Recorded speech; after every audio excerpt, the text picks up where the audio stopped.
Bon, j'espère que le tirage va marcher parce que j'ai demandé qu'on m'envoie une liste des séries que je vais critiquer. Bon, Game of Thrones. Sérieux? Non. Passons à une autre série. Oh, Seigneur. Game of Thrones? Non. Ah non, non, non, je vais critiquer une autre série. Game of Thrones? Mais qu'est-ce que vous m'avez envoyé, les gars? Game of Thrones. Ok, parlons donc de Game of Thrones.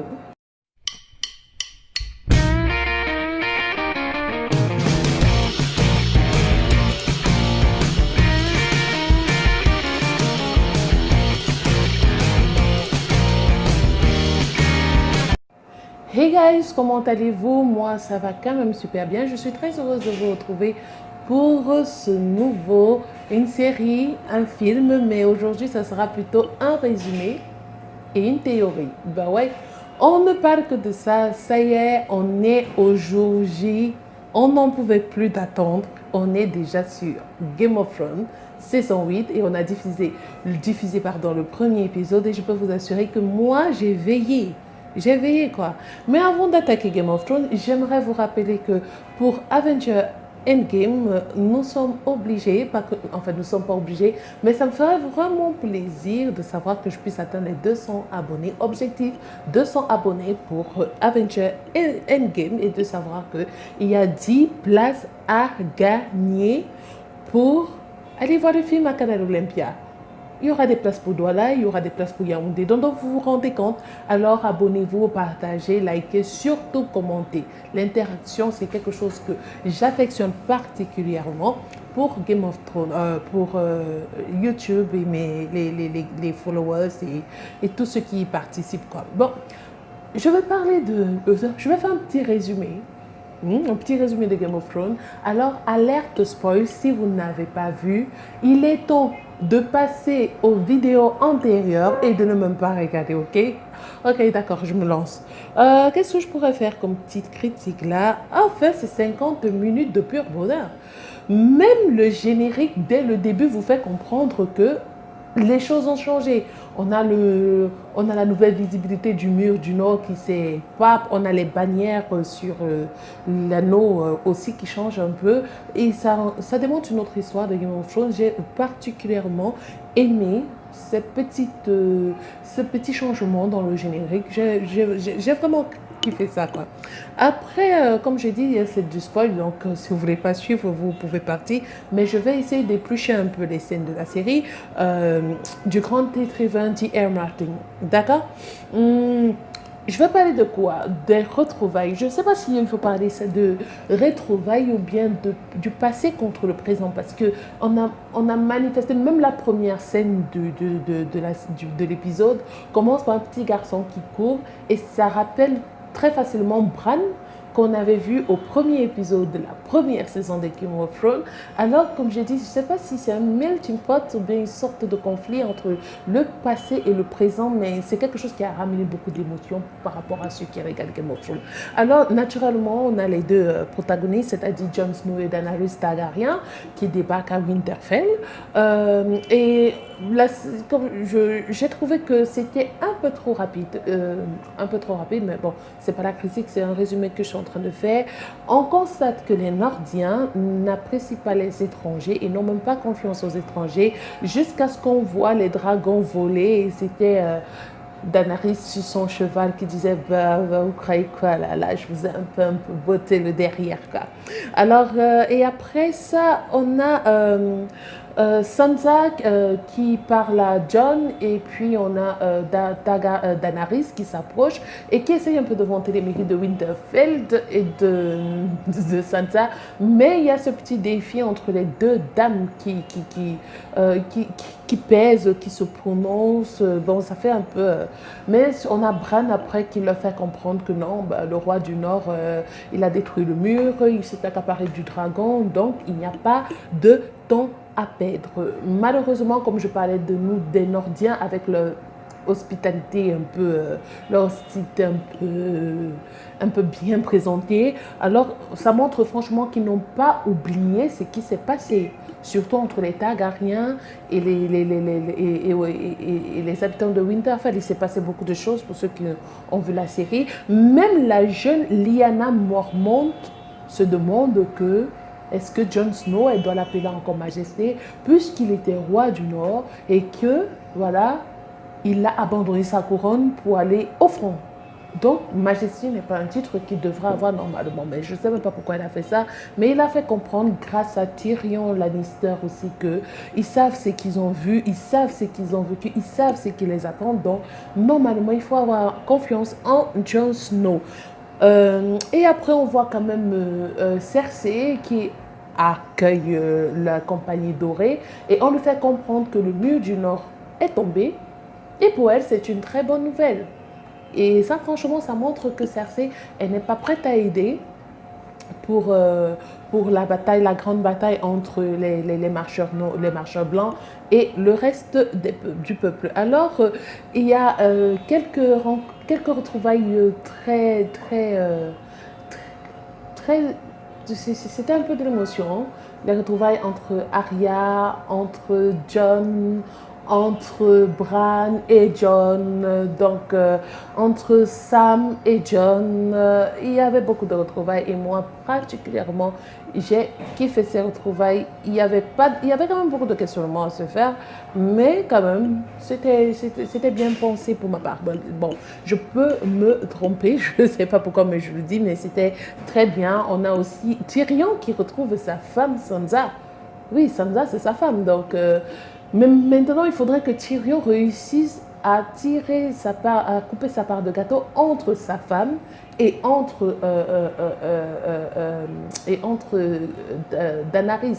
Bon, il y a aussi cette petite escapade amoureuse entre Daenerys et Jon Snow, surtout qu'on voit le premier vol de Jon Snow sur le dos d'un dragon. C'est tout ce qu'il y avait de plus magnifique. Et on a Sam qui rencontre Sir Jorah et Daenerys.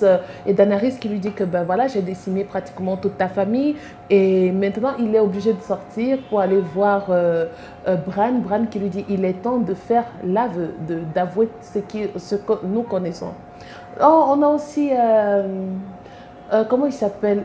Son nom m'échappe. Le forgeron, le fils de Baratheon, qui est de retour. Oui, il est de retour. Et avait aussi... avec Arya, c'était aussi un très beau moment. Mais on sent qu'il y aura une petite histoire d'amour entre les deux. Et on a aussi... comment je pourrais raconter ça? Comment il s'appelle, oh là là, Sam, qui part à la rencontre de Jon Snow et qui lui avoue finalement qu'il est le digne héritier du trône de cette couronne, qu'il est Aegon Targaryen, 6e du nom, fils de Lyanna Stark et du Targaryen qu'on connaît tous. Donc, voilà, ça a été l'aveu le plus dur. On a Cersei qui s'amourache un peu avec Ron. Et on a aussi, vous vous rappelez de la famille Greyjoy, la sœur qui a été libérée par son frère et qui lui donne sa bénédiction pour qu'il retourne à Winterfell pour se battre pour la famille. Donc, j'ai trouvé ça un peu très bien. Bon, mais bon, il y avait plus grande chose aussi après ça. On a l'arrivée de Jaime Lannister qui arrive à Winterfell et la première personne qu'il rencontre, c'est Bran. Et si vous vous souvenez de la première saison, il avait fait tomber Bran d'une tour pensant que Bran est mort, mais malheureusement, ce n'est pas ça. Pour l'instant, voilà le petit résumé que je peux faire. Mais si j'ai, si j'ai une petite théorie à faire, j'ai fait tout un papier là, comme ça. Si j'ai une petite théorie à faire, c'est que, de un, il faut prédire que le chaos arrive. Je pense que les gardes de la nuit vont arriver dans le prochain épisode. Je suppose que les gardes de la nuit vont arriver et vont pouvoir dire que voilà, la famille Amber est tombée. la grande famille Amber est tombée, donc ça veut dire que les marcheurs de la nuit, les marcheurs blancs, ils sont tout prêts. Donc, autre chose que j'attends aussi dans l'épisode 2, je suppose qu'on va assister à plus de préparatifs pour cette guerre, c'est-à-dire la garde autour du château, puisqu'il y a les Dothraki, il y a les Immaculés qui sont arrivés à Winterfell.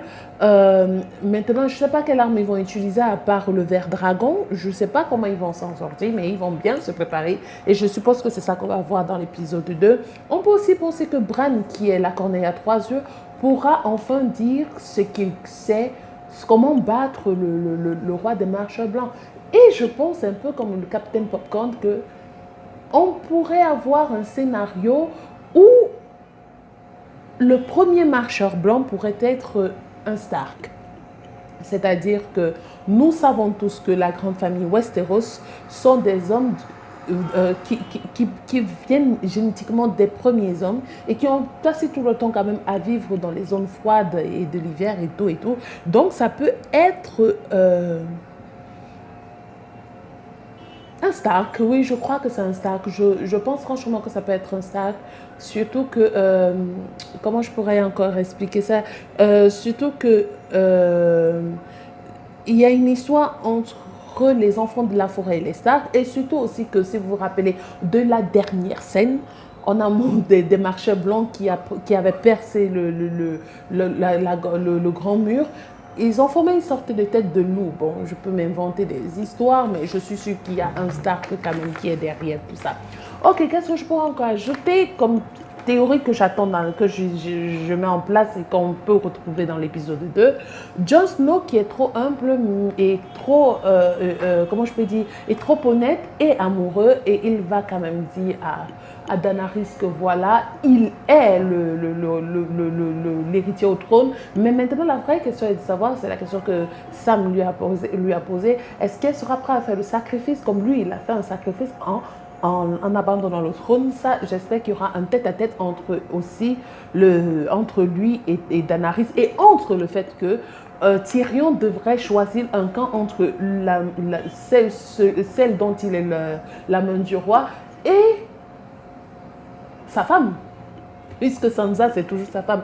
Et j'imagine aussi que la garde de la nuit restante va vite arriver, puisque ça va trop vite. C'est la seule critique que je peux faire, ça va trop vite. On passe d'une scène à l'autre aussi rapidement. On se demande où sont les jours de cavaliers et tout, mais bon, j'ai pas envie de trop me poser la question. Et je suis sûre aussi que dans le prochain épisode, on va retrouver Jaime qui va finalement dire que Cersei s'est foutue de la gueule de tout le monde. Elle n'enverra aucune armée pour la grande bataille contre les marchands blancs. Et que voilà, lui, il est prêt à se battre pour l'humanité.